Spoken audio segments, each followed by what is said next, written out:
بسم اللہ الرحمن الرحیم۔ معزز ناظرین، میں میاں محمد حسن ایڈوکیٹ ہوں اور آپ کو اپنے یوٹیوب چینل لیگل اوپینین میں ویلکم کرتا ہوں۔ ناظرین، آج کا ہمارا ٹاپک ہے ڈاکٹرائن آف ریس جوڈیکاٹا، جسے اردو میں امر منفصلہ بھی کہتے ہیں۔ ریلیونٹ سیکشن ہے سیکشن 11 آف CPC۔ جس طرح لفظ سے ظاہر ہوتا ہے، یہ لفظ ریس جوڈیکاٹا دو لیٹن ورڈ سے مل کر بنا ہے۔ Number 1 res meaning subject matter اور thing, judicata the things which is already decided یا the matter which is already adjudicated by court۔ as a whole اس کا مطلب یہ ہوا subject matter which is already decided by the court، یعنی ایک ایسا میٹر جو کہ پہلے ہی کسی کمپیٹنٹ کورٹ سے ڈیسائیڈ ہو چکا ہے۔ تو یہ سیکشن جو ہے CPC کا ایک بہت اہم سیکشن ہے۔ اس میں ایک جو ہے وہ لائن مقرر کی گئی ہے تاکہ لٹیگیشن جو ہے وہ کسی سٹیج پہ جا کر اینڈ ہو سکے۔ اگر یہ سیکشن متعارف نہ کروایا جاتا تو پھر لٹیگیشن جو ہے وہ کسی پوائنٹ پہ جا کے اینڈ نہ ہوتی۔ فار ایگزامپل، A کا B کے ساتھ کوئی تنازع ہے اور A نے اس کے لیے سوٹ فائل کر دیا۔ وہ سوٹ جو ہے سماعت ہوتا رہا، سماعت ہونے کے بعد وہ ڈیسائیڈ ہو جاتا A کی فیور میں، اور B جو ہے وہ اس کو فیصلہ پسند نہ آتا تو پھر B جو ہے وہ دعویٰ دائر کر دیتا، اور پھر B کا دعویٰ جو ہے وہ چلتا رہتا، اور پھر اس کی سماعت کے بعد اسی کورٹ سے بعد ازاں یا پھر کسی دیگر کورٹ سے وہ فیصلہ اگر B کی فیور میں آ جاتا اور پھر A اس سے خوش نہ ہوتا تو پھر A دعویٰ دائر کر دیتا، اور اسی طرح معاملہ جو تھا وہ کبھی جا کے اس کا اینڈ نہ ہوتا۔ تو اس معاملے کو دیکھنے کے لیے یہ ڈاکٹرائن جو ہے یہ متعارف کروایا گیا ہے تاکہ معاملہ جو ہے وہ کسی سٹیج پہ جا کر اینڈ ہو سکے۔ تو اس کا مقصد یہ نہیں ہے کہ کوئی پرسن کسی فیصلے کے خلاف اپیل دائر نہیں کر سکتا۔ اپیل، نگرانی، نظر ثانی، یہ ساری سہولتیں جو ہیں وہ اپنی جگہ پر قائم اور مقرر ہیں، تاہم اس میں یہ جو ہے وہ بیان کیا گیا ہے یا اس بات کی پابندی ہے کہ ایک معاملہ جب کورٹ سے ڈیسائیڈ ہو جائے گا تو پھر اسی کورٹ میں وہ معاملہ یا اس کی جو ایکول کورٹ ریلیونٹ کورٹ ہے اس میں وہ معاملہ نئے سرے سے پٹ نہیں کیا جا سکے گا۔ تو اسی طرح جب فیصلہ جو ہے وہ کسی فریق کے فیور میں ہوتا ہے تو پھر ایک یقینی صورتحال پیدا ہو جاتی ہے۔ ادروائز اگر یہ ڈاکٹرائن متعارف نہ ہوتا تو پھر A اپنی فیور میں فیصلہ ہونے کے باوجود یہ پریشان رہتا کہ کل کو B نئے سرے سے کسی کورٹ میں جائے گا اور پھر وہاں سے نہ وہ اپنی اس پراپرٹی پر کوئی کنسٹرکشن کر سکتا، نہ اس کو بہتر بنا سکتا۔ تو اس کو جو ہے وہ یہی ٹینشن لگی رہتی کہ پتہ نہیں کب جو ہے وہ دوبارہ سے کسی نئی کورٹ میں معاملہ چلا جائے گا اور نئی کورٹ جو ہے اس سے فیصلہ جو ہے وہ ممکن ہے اس کے خلاف آ جائے۔ تو اس غیر یقینی صورتحال کو ختم کرنے کے لیے CPC میں ڈاکٹرائن آف ریس جوڈیکاٹا متعارف کروایا گیا ہے۔ اب ہم دیکھتے ہیں کہ اس کے اسینشیلز کون کون سے ہیں۔ سب سے پہلے ریس جوڈیکاٹا جو ہے اس کے لیے ضروری ہے کہ 2 سوٹس ہوں، جس میں ایک پریویس ہوگا اور ایک سبسیکوینٹ سوٹ ہوگا۔ یعنی ریس جوڈیکاٹا کا ڈاکٹرائن جو ہے اس کے اطلاع کے لیے اس کا پہلا اسینشیل ہے کہ کوئی سے 2 سوٹ ہوں، پریویس سوٹ اور سبسیکوینٹ سوٹ، نمبر 1۔ نمبر 2، دونوں سوٹس جو ہیں ان کا سبجیکٹ میٹر سیم ہونا چاہیے، ڈائریکٹلی بھی اور سبسیکوینٹلی ان کا جو سبجیکٹ میٹر ہے دونوں سوٹس کا وہ سیم ہونا چاہیے۔ نمبر 3، ٹائٹل سیم ہونا چاہیے، مطلب سیم ٹائٹل ہو۔ اور نمبر 4، جو فارمر سوٹ ہے آلریڈی ڈیسائیڈڈ، پہلا دعویٰ جو ہے اس کا فیصلہ ہونا یا اس کو ڈیسائیڈ ہونا، ایڈجوڈیکیٹ ہونا ضروری ہے۔ اس ڈاکٹرائن کے اطلاع کے لیے یہ ضروری ہے کہ جو فارمر سوٹ ہے وہ ڈیسائیڈ ہو چکا ہو۔ اور نمبر 5 جو ہے فری کین جو ہے اس میں وہ بھی سیم ہونے چاہیے۔ Number 6 competency of the court, مطلب جو فارمر سوٹ ہے جس کورٹ سے وہ ڈیسائیڈ ہوا ہو وہ کورٹ کمپیٹنٹ بھی ہو، اس کیس کا فیصلہ کرنے کی جورسڈکشن جو ہے اس کے پاس ہو، اور وہ کورٹ جو ہے جس نے ڈیسائیڈ کیا ہو وہ کمپیٹنٹ کورٹ ہو۔ اگر یہ 6 باتیں لاگو ہوتی ہوں اور ایک فریق جو ہے وہ سبسیکوینٹ کیس لے کر کسی کورٹ میں جائے گا تو پھر اس پر ریس جوڈیکاٹا کا اطلاق ہوگا، اور کورٹ جو ہے وہ سبسیکوینٹ کیس کو سننے سے انکار کر دے گی، اس پر ڈاکٹرائن آف ریس جوڈیکاٹا لاگو ہوگا۔ اگر یہ 6 کی 6 اسینشیلز جو میں نے جن کی وضاحت کی ہے وہ لاگو ہوتے ہوں تو پھر وہ جو ہے سبسیکوینٹ کورٹ اس کو نہیں سنا جائے گا، سبسیکوینٹ کیس جو ہے اس کو نہیں سنا جائے گا، اور کورٹ اس کو سننے سے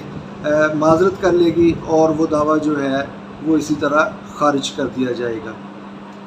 اب ہم دیکھتے ہیں کہ اس کی ایکسیپشنز کون سی ہیں۔ سب سے پہلے یہ کہ جو فارمر سوٹ ہے اس کی ججمنٹ فراڈ کے ذریعے حاصل نہ کی گئی ہو، یہ اس کی ایکسیپشنز ہیں۔ یعنی ایسی چیزیں اگر ایکسیپشنز میں سے کوئی ایک بات بھی پائی جائے تو پھر اس ڈاکٹرائن یا اس پرنسپل کا اطلاق نہیں ہوتا، جس میں نمبر 1 ہے کہ فارمر سوٹ جو ہے اس کی ججمنٹ فراڈ کے ذریعے حاصل نہ کی گئی ہو۔ Number 2 court was not competent, اگر عدالت جو ہے وہ کمپیٹنٹ نہیں ہے جس نے فیصلہ کیا ہے تو پھر یہ ڈاکٹرائن اس فیصلے پر لاگو نہیں ہوگا، اور اگر جو پریویس سوٹ ہے اس کا فیصلہ کسی ایسی کورٹ سے ہوا ہے جو کمپیٹنٹ ہی نہیں تھی تو پھر سبسیکوینٹ سوٹ پہ ریس جوڈیکاٹا کا اطلاق نہیں ہوتا۔ Number 3 different cause of action, اگر پہلے کیس کی کاز آف ایکشن اور تھی اور جو بعد میں سوٹ دائر کیا گیا اس کی کاز آف ایکشن جو ہے وہ مختلف ہوگی تو پھر بھی اس ڈاکٹرائن کا اطلاق نہیں ہوگا۔ نمبر 4 پارٹیز آر ڈیفرنٹ، اگر فریقین جو ہیں وہ مختلف ہیں اور مختلف فریقین کسی معاملے کو لے کر گئے ہیں، یا مختلف جو فریقین جو ہیں وہ کسی مختلف معاملے میں وہ اس کو ڈیسائیڈ کروانا چاہتے ہیں اور فریقین جو ہیں وہ پہلے والے نہیں ہیں، ڈیفرنٹ ہیں، تو پھر بھی اس امر کا اطلاق نہیں ہوگا۔ نمبر 5 چینج ان لا، اگر قانون جو ہے وہ تبدیل ہو چکا ہو، کوئی نیا قانون لاگو ہو چکا ہو، اس میں تبدیلی آ چکی ہو اور اس نئے قانون کے تحت دعویٰ دائر کیا گیا ہو تو پھر ڈاکٹرائن آف ریس جوڈیکاٹا کا اس پر اطلاق نہیں ہوگا۔ تو اس کا ایفیکٹ کیا ہوتا ہے؟ اس کا ایفیکٹ یہ ہوتا ہے ریس جوڈیکاٹا کا کہ سبسیکوینٹ سوٹ جو ہے وہ بارڈ بائی لا ہوتا ہے، اگر یہ ڈاکٹرائن لاگو ہوگا تو پھر سبسیکوینٹ سوٹ جو ہے اس کو سماعت نہیں کیا جا سکے گا۔ سیکشن جو 11 ہے اس کی جو ورڈنگ ہے اس کے مطابق وہ جو کیس ہے وہ مکمل طور پر یا اس کے کچھ ایشوز بھی جو ہیں وہ اگر ڈیسائیڈ ہو چکے ہیں ان پر بھی یہ ریس جوڈیکاٹا کا اطلاق ہوتا ہے، نہ صرف سوٹ پہ بلکہ ایشوز پہ۔ تو اس سیکشن 11 کی جو ورڈنگ ہے اس کے مطابق جو ریلیونٹ اس کی لائنز ہیں وہ ہے کہ no court shall try the suit or issue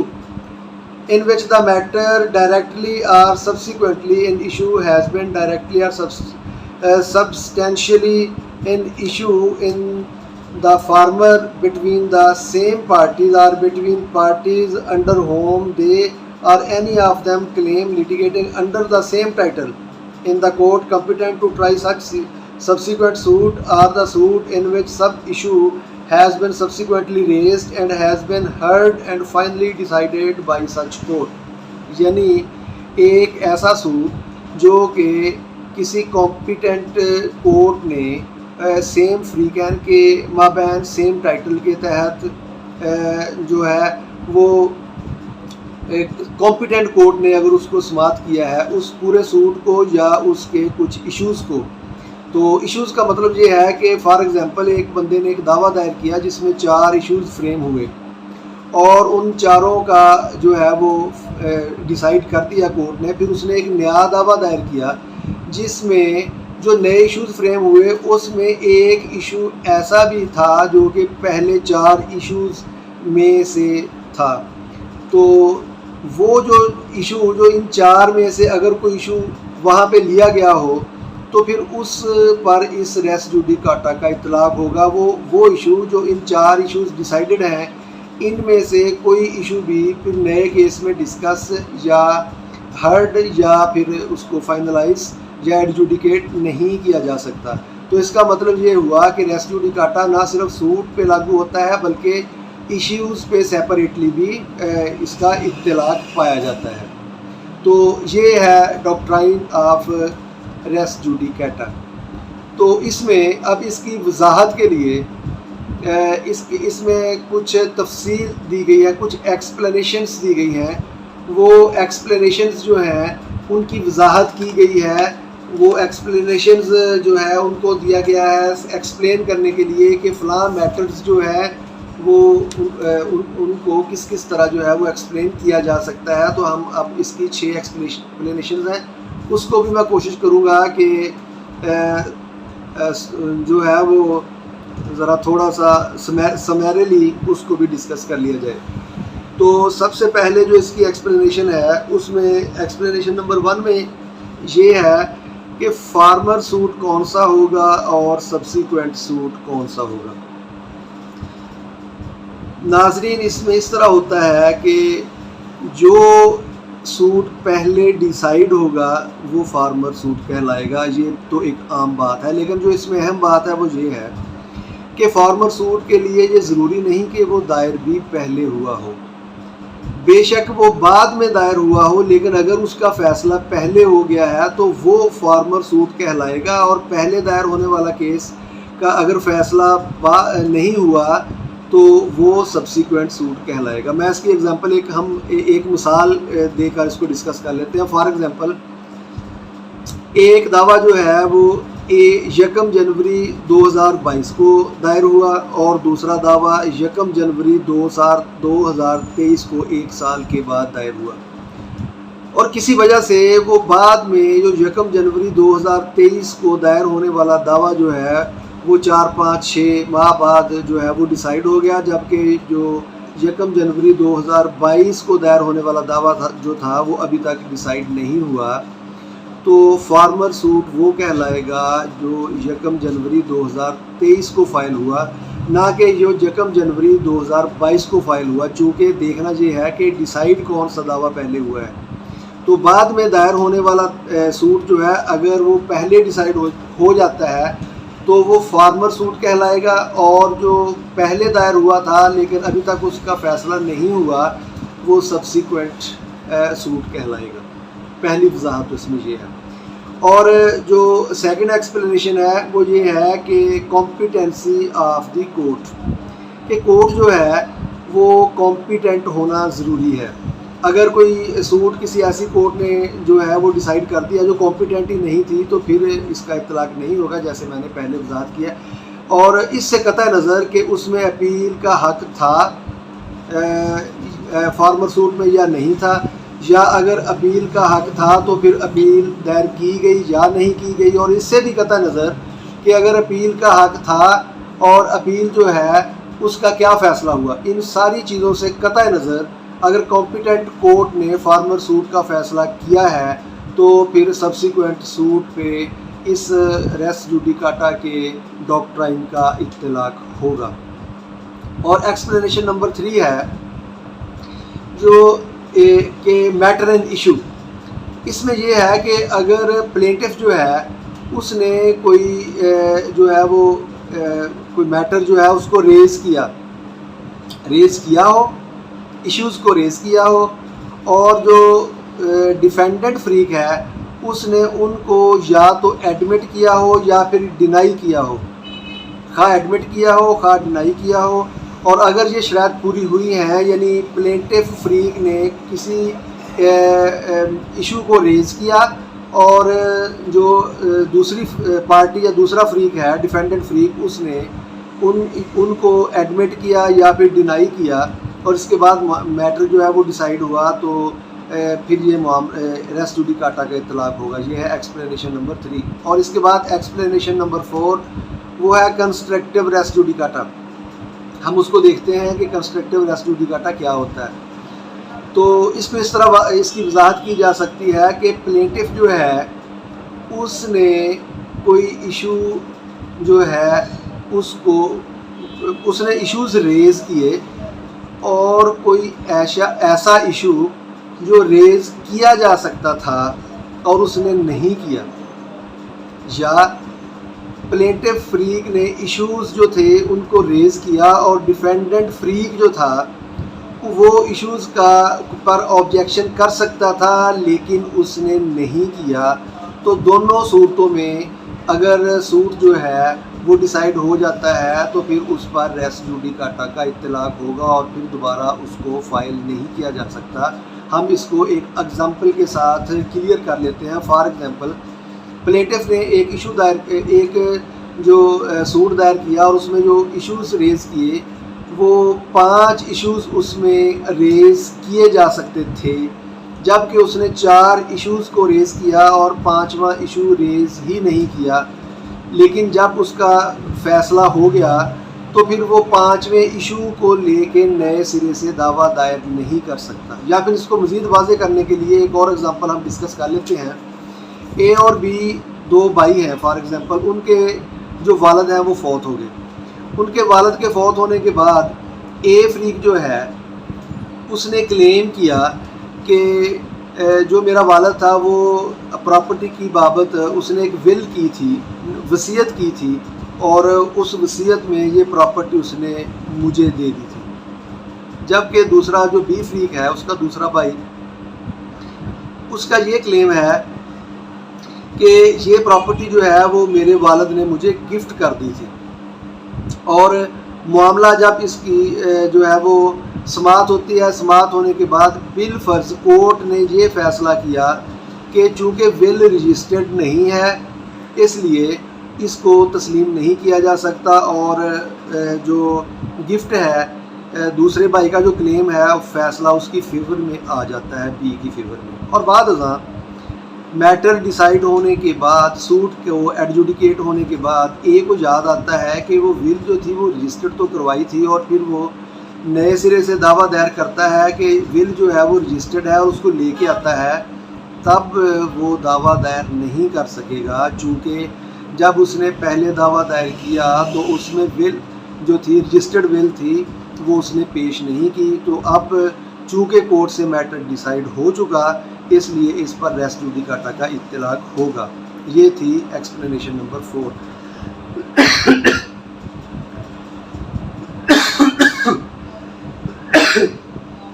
اب آتے ہیں جی ایکسپلینیشن نمبر 5۔ ایکسپلینیشن نمبر 5 یہ ہے کہ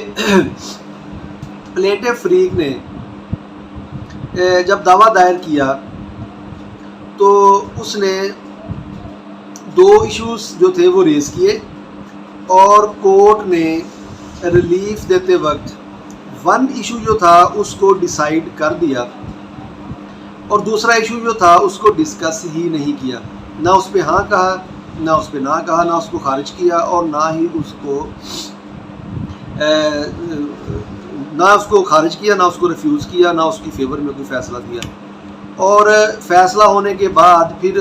نئے سرے سے دعویٰ دائر نہیں ہو سکے گا۔ وہ جو ایشو سائلنٹ ہے جس پر کورٹ کا ریلیف جو ہے وہ سائلنٹ ہے، اس ایشو کی بابت اب نئے سرے سے وہ پلینٹف جو ہے وہ دعویٰ دائر نہیں کر سکے گا، پھر اس پر ریس جوڈیکاٹا کا اطلاق ہوگا، تاہم وہ اس کورٹ میں کوئی نئی اپلیکیشن یا اسی کیس کی بابت کوئی نیا جو ہے وہ اس کو اپیل کر سکتا ہے، نگرانی کر سکتا ہے، یا پھر اس پر نظر ثانی کر سکتا ہے، لیکن وہ دعویٰ جو ہے وہ نئے سرے سے دائر نہیں کیا جا سکتا کیونکہ اس پر ریس جوڈیکاٹا کا اطلاق ہوگا۔ اور سب سے آخری ایکسپلینیشن جو ہے، ایکسپلینیشن نمبر 6، وہ ہے ریپریزنٹیٹیو سوٹ کی بابت۔ ریپریزنٹیٹیو سوٹ یہ ہوتا ہے، اس کو ہم ایک ایگزامپل سے سمجھ لیتے ہیں۔ فار ایگزامپل ایکس جو ہے اس نے ایک نیوسینس کریٹ کی، اس نے ایک رکاوٹ پیدا کی جس سے 4-5 لوگ جو ہیں وہ متاثر ہوتے ہیں، A B C D E F, یا فار ایگزامپل 10 لوگ جو ہیں وہ اس سے متاثر ہوتے ہیں، اور ان میں سے ایک پرسن نے ان سب کے بیہاف پہ ایک دعویٰ دائر کر دیا بونا فائڈلی، اور اس نے سب کو نوٹس دیا یا سب کو انفارم کیا کہ میں آپ کے بیہاف پہ اور اپنی طرف سے اس رکاوٹ کی بابت یا نیوسینس کی بابت ایک دعویٰ دائر کر رہا ہوں، اور جو باقی 9 فریق ہیں ان میں سے اگر کوئی فریق چاہے تو آبجیکشن فائل کر سکتا ہے کہ آپ میری طرف سے دعویٰ دائر نہ کریں۔ بالفرض اگر 9 لوگوں میں سے کسی نے آبجیکشن فائل نہیں کیا اور 10واں جو پرسن تھا اس نے دعویٰ بونا فائڈلی، بشرطے کہ بونا فائڈلی دائر کیا ہو، بونا فائڈلی ان سب کے بیہاف پہ دائر کر دیا اور ان میں سے کسی نے آبجیکشن فائل نہیں کیا، وہ سوٹ جو تھا ایڈجوڈیکیٹ ہوا، سماعت کے بعد وہ ڈیسائیڈ ہوا، تو اب ان 9 میں سے پھر وہ کوئی فریق بھی نئے سرے سے دعویٰ دائر نہیں کر سکتا، کیونکہ اب اس دعوے پر یا اب اس سوٹ پر جو ہے ریس جوڈیکاٹا اس کا اطلاق ہوگا۔ تو یہ آج کا ٹاپک تھا۔ ریس جوڈیکاٹا جو ہے یہ ایک بڑا اہم ٹاپک ہے، اس کو بغیر اسکپ کیے اگر آپ سارے کو کمپلیٹلی سنیں گے تو اس کی وضاحت جو ہے وہ آپ کے ذہن میں آ جائے گی۔ اور وہ دوست جو لا کے اسٹوڈنٹ ہیں یا پریکٹس کرتے ہیں، سی پی سی میں یہ بہت اہم ٹاپک ہے، اس ٹاپک کے بغیر یہ ریس جوڈیکاٹا کا جو ڈاکٹرائن ہے اس کے بغیر سی پی سی کبھی بھی کمپلیٹ نہیں ہو سکتی۔ تو میرا خیال ہے کہ اس کی بابت جو ہے تمام اس کے جو ایشوز ہیں، تمام اس کے پوائنٹس جو ہیں وہ ہم نے ڈیٹیل کے ساتھ ڈسکس کر لیے ہیں۔ تاہم اگر پھر بھی کوئی جو ہے وہ کوئری آپ کے ذہن میں ہو تو نیچے دیے گئے کمنٹ سیکشن میں سوال بھیج سکتے ہیں، اس کا آپ کو جواب دے دیا جائے گا۔ آئندہ انشاءاللہ کسی نئے ٹاپک کے ساتھ آپ کی خدمت میں حاضر ہوں گے۔ اور معزز ناظرین، اگر آپ نے ابھی تک میرا چینل سبسکرائب نہیں کیا اور آپ قانون کی جو ہے وہ معلومات میں دلچسپی رکھتے ہیں تو میرا چینل جو ہے وہ سبسکرائب کر لیں اور بیل آئیکن کو بھی پریس کر دیں تاکہ ہر آنے والی نئی ویڈیو کا نوٹیفیکیشن بر وقت آپ تک پہنچتا رہے۔ اب تک کے لیے اتنا ہی۔ اللہ تعالیٰ میرا اور آپ کا حامی و ناصر ہو۔ والسلام۔